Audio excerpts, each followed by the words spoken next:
So, hi pala guys, kakagising lang po ni Deng. Tas ayan po, pumunta sa may kusina. Ewan ko po kung anong gagawin. So, pinuntahan po, ayun pala po, maghihilamos siya. Tas may kukunin daw po siya. Ayan po, kinuha niya po.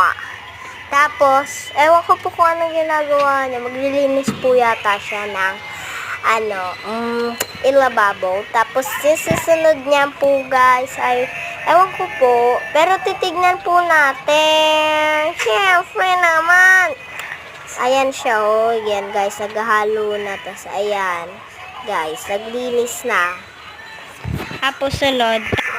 Hi guys, ako yan. Tapos, ayan, umakyat siya. Ako ng halaman. Umakyat siya. Ayan, nagdilig, naghala.